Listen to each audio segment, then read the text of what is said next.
Muy buenas tardes y bienvenidos otra vez a Hablando Inmigración, donde contestamos sus preguntas en vivo. Soy el abogado Caín Houlihan con el bufete Morar, Houlihan, Rivas y Hochstetter, aquí en Milwaukee, Wisconsin. Estamos con ustedes 2 veces a la semana, yo cada lunes a las 4:30 y la abogada Elizabeth cada jueves a las 9 de la noche. Estamos aquí para compartir información útil, información actual, información que les pueden servir sobre los procesos de inmigración para ayudarles a arreglar sus papeles, ¿verdad? Sus documentos en este país, para vivir aquí. Nosotros estamos aquí para hacer eso. Llevamos puros casos de inmigración y nosotros, cada abogado en nuestro bufete lleva más de 10 años de experiencia trabajando en casos de inmigración. Entonces, el tema de hoy es el asilo. Han habido muchos cambios recientemente al asilo, entonces es importante seguir dando actualizaciones para que tengan la información más nueva. Antes de comenzar con la información sobre el asilo, quiero recordarles que pueden, sin pena, hacer preguntas. Aquí no hay ningún problema. Estamos aquí por esa razón. Si tienen una pregunta, por favor, hágala aquí en los comentarios y voy a contestar su pregunta durante el video. Recuerden que por favor hagan las preguntas generales, no comparten su información, sus detalles muy personales porque queremos proteger su confidencialidad. Si tiene una situación o un caso y necesita ayuda de un abogado, obviamente puede hacer su pregunta aquí, pero también puede hacer su consulta conmigo llamando al número en la pantalla que es 414-962-7440 y nuestro equipo le va a ayudar a programar su cita y podemos evaluar su situación para ver si tiene derecho de pedir algún beneficio. Bueno, otra vez quiero decir que estamos hablando hoy del asilo, pero pueden hacer preguntas sobre cualquier tema. Entonces, no importa si tengan preguntas sobre el asilo, la naturalización, cómo arreglar, por ejemplo, la residencia por un miembro de familia, el proceso de VAWA para gente que sufre abuso doméstico, las visas UIT, la DACA y mucho más. Entonces, si tengan alguna pregunta, pueden hacer su pregunta en los comentarios, como dije, y voy a contestar ahorita en vivo y voy a seguir entonces también con la información sobre el asilo. Ya tenemos una pregunta de CKO IGM. Abogado, me gustaría tener una entrevista con usted, pero directamente con usted, no con sus asistentes. Pues sí, entiendo. Ok, gracias por su comentario. Yo siempre hago mi consulta personalmente. Lo único es que en nuestra oficina comenzamos la consulta con una breve llamada con un asistente porque queremos agarrar sus datos básicos. Es mucho más eficiente. La consulta me deja enfocarme en los asuntos importantes, en su caso, los asuntos legales. Si mi asistente nomás toma sus datos básicos, dirección, viajes anteriores, miembros de familia. Es importante que yo tenga esa información para analizar su caso, pero va a quitar una gran parte de nuestra consulta si yo tomo esos datos. Entonces es importante que mi asistente nada más toma los datos básicos, me los pasa y yo entonces me encargo de toda la consulta, contestando sus preguntas y analizando su situación. Y así hacemos las consultas porque nos sirven a todos, a usted como cliente, a mí como abogado, y podemos sacar el mejor resultado teniendo la información así de antemano. Entonces, pues gracias por su pregunta. Les quiero recordar que cuando está hablando con mi oficina, su información es confidencial, no se sale de nuestra oficina. Estamos siempre compartimos o seguimos las reglas éticas. Entonces, nunca damos información sobre un cliente. Entonces, su información es bastante seguro con nosotros. Entonces, me encantaría tener la consulta, pero como como expliqué, nos sirve tener una breve conversación con mi asistente para tener la información que yo necesito para darle los consejos que necesito compartir. Bueno, tengo otra pregunta ahorita de María. Buenas tardes, tengo DACA, mi mamá es residente, ella depende mucho de mí y ella requiere ir a México, pero ella requiere que yo vaya con ella. Ella tiene 3 años de no ver a mi hermana. ¿Hay algo que pueda hacer para que yo poder regresar? Qué buena pregunta, María. Muchísimas gracias. Y sí, la respuesta es que sí, es una posibilidad de que agarremos un permiso de viaje bajo el programa de DACA. Tal vez han escuchado de que el programa de DACA tiene un pequeño problema por un juez federal que no están aceptando nuevas aplicaciones, no están aprobando nuevas aplicaciones, pero los que ya tienen DACA pueden seguir renovando su DACA. Si su DACA es válido, todavía es válido, cuenta, no están negando gente que ya tiene DACA. Entonces también las personas con DACA pueden pedir el Advanced Parole o parol avanzado. Es un permiso para salir del país y regresar legalmente. Y sí están aceptando esas aplicaciones todavía, pero solo por razones de su trabajo, de escuela o de educación y de razones humanitarias. Entonces, si su mamá tiene mucho pues depende mucho de usted, como dice, tal vez por razones de su edad o su salud, y que también tiene un buen tiempo de no ver a su familia allá y necesita que usted la lleve, la acompañe, es muy posible que hagamos una solicitud de este permiso basado en eso. Nunca podemos dar garantías, pero me parece una buena razón. Y hemos tenido bastante éxito pidiendo esos permisos, normalmente por razones humanitarias, así un poco parecidas a la situación de usted, por ejemplo, de razones de visitar a un familiar anciano o enfermo. Entonces, pues yo creo que sí recomiendo, María, de que tengamos una consulta para ver de los detalles, pero es muy posible que saquemos ese permiso y usted vaya con su mamá y regrese bien con el permiso. Y de ahí en la consulta podemos hablar de si ese permiso también le da alguna otra ventaja para más adelante, si califica para una residencia también. Muy buena pregunta, María, y muchísimas gracias por su interés. Espero que eso quedó claro, pero si no, pues haga otra pregunta, por favor, y con mucho gusto puedo atender sus otras dudas. Bueno, gracias por las preguntas. Pues sigan haciendo preguntas si tengan. Por eso hago esas sesiones, esos videos, porque quiero ofrecer respuestas a las dudas que tenemos aquí en la comunidad de los inmigrantes, y porque hay mucha información a veces incompleta, hay rumores, chisme, a veces hay información falsa que sale. Entonces quiero dar información correcta y verdadera para que ustedes tengan las decisiones que les conviene. Entonces, vamos a seguir con información.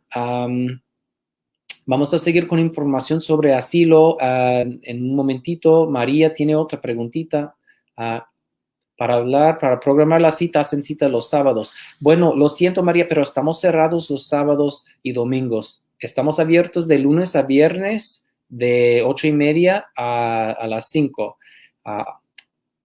Puede llamar, a dejar mensaje si no logra hablar con alguien, y podemos tratar de llamarle a la hora que le conviene, pero a veces sí es difícil por el trabajo. A veces tenemos que pedir un poquito de tiempo antes, una tal vez llamada durante la hora de lonche, o si puede pedir una día o mediodía o unas horas de vacaciones para poder atender. Los sábados tenemos una persona en la oficina, pero los abogados y el resto de personal no trabaja. Entonces no podemos estar los 7 días a la semana. Entonces estamos de lunes a viernes por lo típico. Y perdón, los viernes cerramos a las 2 de la tarde. Por favor, trate de hacer su cita. Tratamos de ser flexibles. A veces, si es realmente imposible tener la cita durante las horas normales, a veces podemos arreglar alguna cita durante la semana, pero más tarde, después de las horas de cierre. Pero pues María, recomiendo que hable con nuestro recepcionista para ver cómo hacemos eso, ¿verdad? Porque me encantaría atenderla. Ok, pues gracias por las preguntas. Pueden seguir haciendo preguntas, no hay problema, puedo tomar pausas, pero voy a hablar un poco del asilo, ¿verdad? Porque ese es el tema de hoy. Pues, ¿qué es el asilo? El asilo básicamente es para proteger a personas que sufren persecución o daño en su país de origen y están huyendo de su país para buscar seguridad, un lugar seguro en nuestro país. Entonces, esa protección solo aplica a ciertas personas, no está disponible a todo el mundo, sino está disponible para proteger personas que pertenecen a ciertos grupos. Por ejemplo, si están sufriendo por su raza, su religión, su nacionalidad, su opinión político o porque es miembro de algún grupo social, pertenece a un grupo social protegido, esas personas pueden pedir el asilo si han sufrido persecución o si tienen miedo de que vayan a sufrir persecución más adelante. ¿Qué es persecución? Bueno, puede tomar muchas formas. Obviamente puede ser daño físico como golpes, amenazas de muerte o de otro daño. Puede incluir cualquier tipo de daño físico que causa dolor, ¿verdad? Entonces, eso es una cosa clara, perdón. Y más aparte pueden incluir amenazas, como dije, torturas de diferentes formas. También puede incluir formas de persecución que no sean tan físicos como donde pérdida del trabajo. O por ejemplo, hay gente a veces que si no pertenecen al partido político del gobierno, que no pueden, que les quiten el trabajo, que les quiten la casa, que no pueden buscar trabajo, que a veces no les dan ni comida. Cosas así serias como de privación económica muy fuerte. Hay muchas situaciones y depende mucho de las circunstancias de uno, pero si es más severo, es más probable que es persecución. Si es más frecuente, por ejemplo, si solo fue una sola vez, tiene que ser algo muy grave o fuerte normalmente. Pero persecución puede tomar muchas formas. Y no se olviden que es para proteger víctimas que tengan ciertas características o que pertenecen a ciertos grupos protegidos. Pero los grupos sociales pueden incluir muchas cosas. Por ejemplo, han visto en años recientes que han dicho que no incluye, por lo general, víctimas de violencia doméstica o de personas que tienen problemas con pandillas, maras, gangas, grupos como carteles, grupos armados.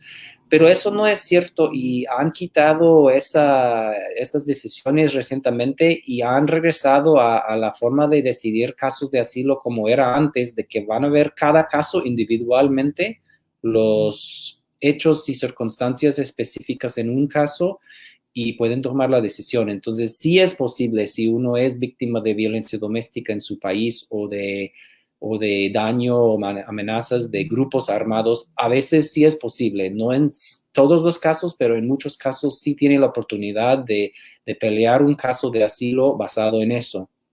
Entonces, las malas decisiones que teníamos antes ya se quitaron y ya está más como el sistema era hace años atrás. Entonces, hay dos diferentes maneras de pedir el asilo. Algunas personas están en este país o llegan aquí, tal vez con una visa o cruzando la frontera y no están no están detenidos y no están en proceso de deportación en cortes. Entonces, ellos pueden pedir su asilo directamente a la oficina de inmigración.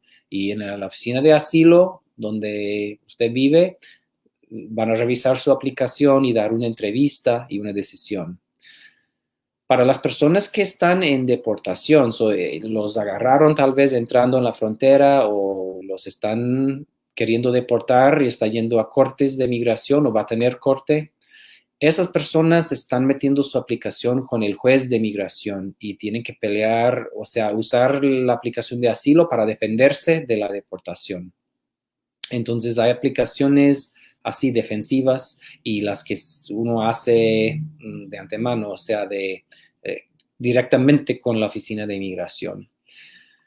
Yo represento clientes en las dos situaciones. La aplicación o sea, igual, es muy parecido el proceso, nada más va a diferente oficina. Uno va a la oficina, otro va al juez.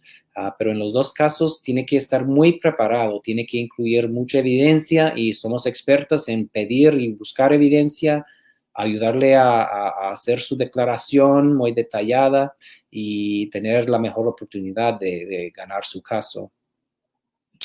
También es importante mencionar que con el proceso de asilo, normalmente una persona puede calificar para un permiso de trabajo, puede sacar un permiso de trabajo con la aplicación de asilo pendiente y también podemos normalmente conseguir la licencia de conducir. No es inmediato, pero un plazo después de esperar con su aplicación ya metida, califica para el permiso de trabajo y la licencia de conducir. Entonces, esos son beneficios muy grandes, obviamente, que pueden servir mucho a las personas que no los tienen. También quiero explicar la fecha límite del asilo, porque de verdad la ley dice que una persona debe de entregar su aplicación de asilo dentro de un año de haber llegado al país. So, cuando entra al país, tiene un año para mandar la aplicación de asilo. Y eso no importa si está en corte o no, si está mandando la aplicación a la oficina de migración, es la misma fecha límite de un año. Ahora hay algunas excepciones para circunstancias que han cambiado, pero también hubo una demanda y una resolución de la demanda donde dice que ciertas personas estaban entrando recientemente en los años recientes y la migración, los oficiales faltaron avisarles sobre la fecha límite. Entonces, si usted tiene un caso o un posible caso y no les avisaron que tenía que entregar su aplicación dentro de un año, muy posible cae bajo esa demanda y puede extender su fecha límite hasta el 22 de abril del 2022. Es todavía una fecha límite, pero un poco más adelante. Entonces, si tiene esa situación, si quería pedir el asilo, pero no sabía cómo, o que nunca le avisaron que tenía derecho de pedir asilo, o que tenía fecha límite de un año, por ejemplo, todavía hay tiempo. Ahora es el momento para no faltar la otra fecha límite más retirada, porque se acerca y viene rápido. Voy a tomar una pausa porque tenemos otra pregunta.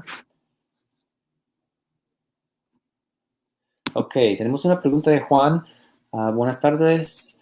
Acerca de la visa U, mi hermana, su fecha de recibo es 7/2016, ya tiene 60 meses. ¿Cuánto tiempo más tiene que esperar para el permiso de trabajo? Bueno, Juan, gracias por su pregunta. No tenemos manera de decir exactamente cuánto tiempo, pero de hecho, normalmente en años recientes estaban demorando más o menos unos 5 años para dar el permiso. Entonces, yo creo que probablemente un poco pronto, pero también tal vez han escuchado que salió un anuncio de que un nuevo proceso de revisión la primera revisión va a ocurrir más rápido según el gobierno, entonces debe de recibir una primera revisión de su caso para elegibilidad del permiso de trabajo muy pronto, porque supuestamente van a tocar las aplicaciones que ya tienen más tiempo esperando. Las aplicaciones más viejos que tienen más tiempo pendientes deben de ser primeros. Entonces estoy pensando que en los meses que vienen debe de recibir ella una notificación sobre si califica para el permiso o si tiene que esperar hasta la otra evaluación más adelante. Pero ella está acercando con esa fecha de 2016, debe de tocarle un poco pronto. No podemos decir exactamente porque el gobierno no comparte, dan plazos aproximados, pero no es algo exacto. Entonces, me imagino que va a ser un poco pronto y esperamos que sí, ¿verdad? Porque es mucho tiempo que esperar. pero no puedo decir, nadie puede decir exactamente tanto tiempo. Va a ser un poco pronto, especialmente si hacen las nuevas, dicen prima facie determinations. Entonces son determinaciones de primera instancia para ver si ella cumple con los requisitos básicos de la visa U. Si cumple con lo básico y parece elegible, deben de otorgar el permiso de trabajo. So, tiene que estar al pendiente siempre del caso de ella. También una cosa muy importante es que avisen si cambia de dirección, si ella cambia de dirección, tiene que avisar. Cualquier persona con aplicación pendiente con migración o con corte de migración es sumamente importante de que si cambia, si se muda a otra casa o apartamento, que cambie su dirección con migración, porque si no, van a mandar algún aviso a la vieja dirección, se pierde y el caso queda abandonado. Entonces es muy importante cambiar su dirección y estar al pendiente del estatus del caso y cualquier aviso que mandan a la dirección suya. Bueno, ok, Juan, espero que eso les sirve. Vamos a seguir hablando hasta que haya otra pregunta. Vamos a seguir hablando de el asilo y acabamos de hablar un poco de la fecha límite, que para ciertas personas que nunca recibieron aviso de la fecha límite se extendió. Esa fecha está extendida hasta el 22 de abril 2022. Y Juan dice gracias. De nada, Juan. Un placer. No se tarden, no esperen mucho tiempo para no perder la oportunidad de pedir su asilo si no lo han pedido a tiempo, ¿verdad? Si quieren meter su aplicación a tiempo. Entonces, otra cosa que quiero mencionar, hay algunas personas que ya llevan tiempo aquí, pero por alguna razón tienen temor de regresar a su país y tal vez están bajo proceso de deportación. Esas personas pueden pedir, aunque es tarde para el asilo, pueden pedir otra forma de protección que se llama retención de la deportación o protección bajo el convenio de la tortura. Entonces, gente que tiene riesgo que los vayan a torturar en su país o maltratar muy, muy gravemente, entonces a veces pueden pedir ese tipo de alivio en corte de inmigración. So, no pierden fe si está en una situación difícil, si está en deportación y es tarde pedir el asilo, a veces tiene otra opción que podemos pedir al juez. También quiero mencionar que en las aplicaciones de asilo, una persona puede incluir los miembros de familia cercanos, los esposos y hijos. Entonces, si una persona viene y viene con la familia, puede incluir a los familiares, pero a veces, depende de las circunstancias, a veces más que una persona en la familia ha sufrido persecución. Entonces, a veces mejor hacer aplicaciones separados porque una persona puede tener mejor aplicación que otro, pero a veces es una sola persona que está bajo riesgo de persecución y entonces esa persona es el aplicante, el que pide el asilo y puede incluir al esposo, esposa y hijos. Si están aquí en el país, si no están aquí, bueno, entonces si gana su asilo, hay un proceso de peticionar a los miembros de familia para que vengan de su país aquí a estar juntos. También quiero decir que al ganar el asilo, en un año con el asilo puede pedir uno la residencia permanente y de allí solo son 5 años más para pedir la ciudadanía americana por el proceso de naturalización. Entonces, es un proceso muy, muy importante para proteger gente que tiene riesgo de maltrato en su país y también para poder quedarse aquí a lo largo. Veo otra pregunta. Si me permiten un momento, voy a ver si la puedo enseñar.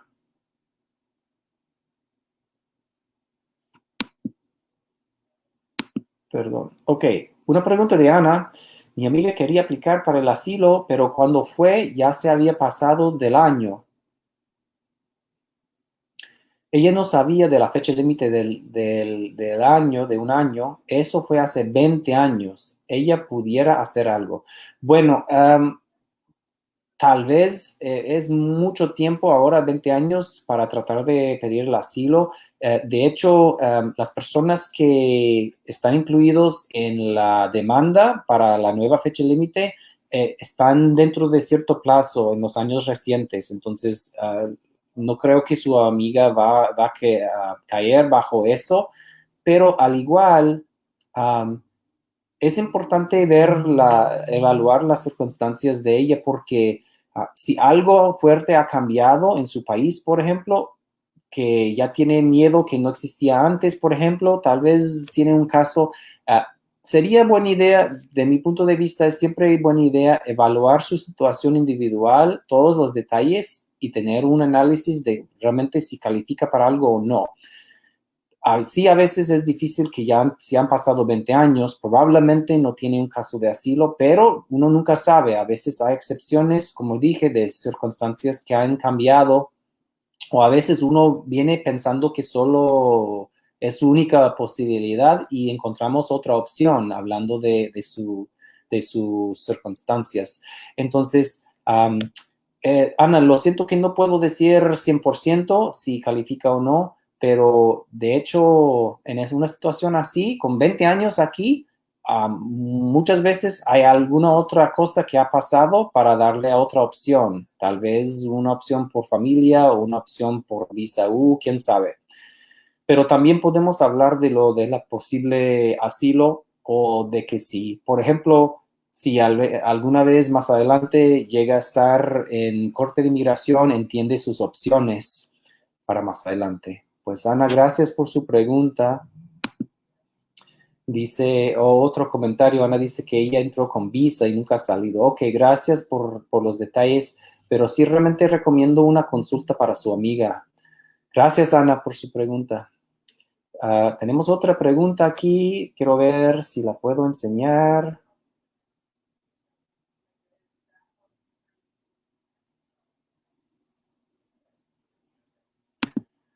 Ah, de hecho, no voy a enseñar esta pregunta porque hay unos detalles personales y prefiero hablar, Leticia, sobre eso personalmente para proteger su confidencialidad, pero es sobre un hijo.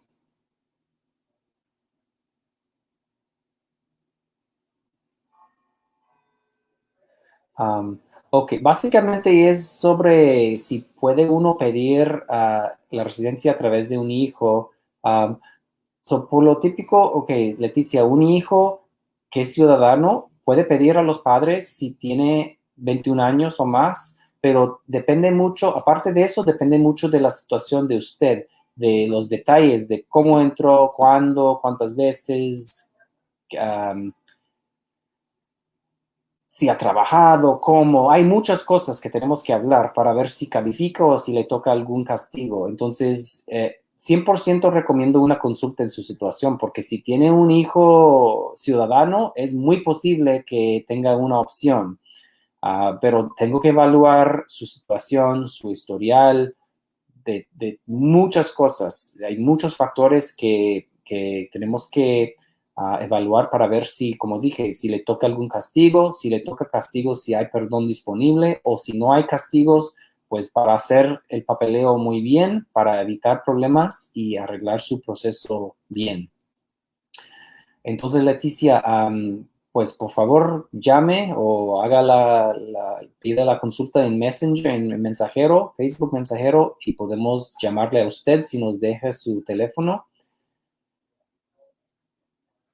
Um, entonces, pues sí, no, Leticia, gracias por los detalles, pero de hecho no quiero compartir su información con los demás, nada más aquí en un foro público, pero pues gracias por su pregunta y su interés.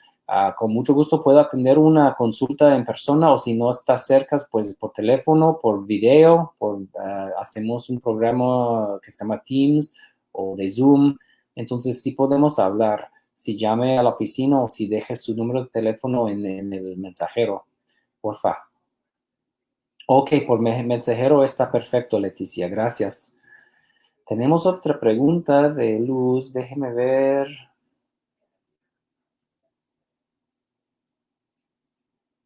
Ok, la pregunta de Luz es, buenas tardes, yo puedo aplicar para el asilo, yo estoy con visa F1, yo voy a cumplir 2 años. F1 es visa de estudiante, entonces, muchas gracias por ese comentario y pregunta, Luz, porque es una cosa importante. La regla del fecha límite de 1 año aplica, por ejemplo, a personas que han venido y han sobrepasado su tiempo o que no tenían estatus, que entraron ilegalmente al país. Pero si una persona está con visa válida, puede pedir el asilo todavía, porque la fecha límite no comienza hasta que termine su estatus de visa. Entonces, si está aquí con visa válida, sí puede pedir el asilo todavía. Y es muy buen punto y muy buena pregunta. Y Luz, si quiere, si tiene un posible caso de asilo, me gustaría escuchar su historia para recomendar si qué tan fuerte es su caso y si vale la pena meter su asilo. Es otra cosa porque mucha gente pide el asilo y no tienen ningún otro estatus legal, no tienen visa, por ejemplo. Entonces, si pierden el asilo, en primer lugar, pasan el caso a la Corte de Inmigración con el juez. Si gana, qué bueno. Si pierde con el juez también, entonces puede salir tal vez deportado o bajo salida voluntaria. Pero si una persona tiene visa válida, aunque tal vez niegan el asilo, están todavía bajo el estatus legal de la otra, de la visa, por ejemplo, y no está a riesgo de una deportación. Entonces, pues son muchos detalles, muchas diferencias entre situaciones, entonces hay muchas posibilidades que puede pasar en el proceso de asilo y de otros trámites de migración. Entonces, por eso digo que es muy buena idea tener la ayuda de un abogado, porque las cosas son bien complicadas en este sistema. Las leyes son complicadas, los trámites, las reglas, las instrucciones, hasta las agencias hacen cosas diferentes. Eh, hasta los jueces también tienen diferentes estilos. Entonces es una ventaja, una gran ventaja tener un abogado que tiene experiencia con casos de migración. Y es muy difícil que uno, obviamente cada quien tiene derecho de hacer su propia aplicación, pero es bastante difícil. Y es mucho más difícil ganar el caso si no tiene representación. Ok, pues muchas gracias por las preguntas de hoy. Son muy buenas, muy interesantes. Um, de hecho, eso ya acaba mi información sobre el asilo. Um, Unos últimos recuerdos que hay unos cambios, por ejemplo, ya aceptan aplicaciones, es más fácil pedir el asilo que antes, cuando tenían unas restricciones. Si una persona es víctima de violencia doméstica o de violencia de grupos armados. También para ciertas personas que no recibieron aviso de la fecha límite del año, tienen una fecha límite más retirada en abril del año que viene. Y hay otros cambios que han hecho el proceso un poco más accesible. Entonces, si tiene un posible caso de asilo, pues no pierda tiempo. Si quiere su permiso de trabajo y su licencia de conducir, si tiene un caso de asilo válido, podemos ayudarle con eso. Entonces, si no hay más preguntas, les quiero recordar que estos videos son grabados y están en nuestra página de Facebook. Entonces, si pierde el video o si no recuerda algo, si dice, hablaron de algo y no recuerdo qué, entonces pueden ver la grabación otra vez. Si están interesados en otros temas, pueden buscar otros videos que hemos hecho. Parece que hay otra pregunta. Y aquí es de Alejandra. Buenas tardes, disculpe, tengo mi cita para las huellas, pero no tengo mi pasaporte, lo envié al IRS. Ok. Bueno, eso es un poco difícil porque la cita de huellas es muy importante. La cita de huellas es parte de cualquier trámite de migración. Siempre toman huellas para hacer chequeos y búsquedas y para identificar a la persona. Requieren a fuerzas una identificación con foto. que puede corresponder con el nombre que puso en la aplicación. Entonces, si no tiene su pasaporte ahorita, dice, otro comentario, no puedo llevar la matrícula. Sí, de mi experiencia, sí, la matrícula está bien, porque de hecho lo que quieren es una identificación con foto que viene de un gobierno. Si sea de un gobierno de un país como México o de otro país, como el pasaporte o identificación nacional como matrícula, cédula, algo así, credencial para votar. Hay muchas identificaciones que vienen del gobierno. También, si tienen una identificación aquí de los Estados Unidos, como por ejemplo una licencia de conducir, una identificación del estado, esas identificaciones también cuentan. De mi experiencia es mejor tener una identificación vigente, pero si no tiene, puede intentar con la identificación vencida si no puede renovar a tiempo. Es siempre recomendable renovar y tener una identificación vigente si sea posible, pero si no puede, si no hay otra opción, puede intentar con una identificación expirada. A ver, porque si es usted y tiene su foto, sus datos, su fecha de nacimiento y es de un gobierno, es muy posible que acepten. Si no, entonces muchas veces lo que pueden hacer es volver a programar una nueva cita. Pero es importante siempre que vaya a su cita, no pierda la cita porque puede abandonar su aplicación. Pues muchísimas gracias por todas las preguntas y comentarios. Gracias, Luz, por su comentario de que la información es muy importante. Espero que sí, por eso hago esos videos. Quiero que tengan la información importante y correcta y quiero servir a la comunidad. Entonces, si tienen un caso o si tienen más preguntas, por favor, hagan su cita conmigo, llamen al número en la pantalla, 414-962-7440. Mi asistente puede atender su llamada y programar su cita o, como mencionamos también antes, puede mandar un mensaje en Facebook, mensajero, Messenger, y dejar su teléfono ahí y uno de nuestros asistentes le va a llamar enseguida para programar su cita. Bueno, una vez más, muchísimas gracias por su tiempo, su interés, sus preguntas y no se olviden que estamos aquí lunes a las 4:30, jueves a las 9 de la noche. Vengan otra vez con nosotros y que tengan muy buenas noches. Adiós.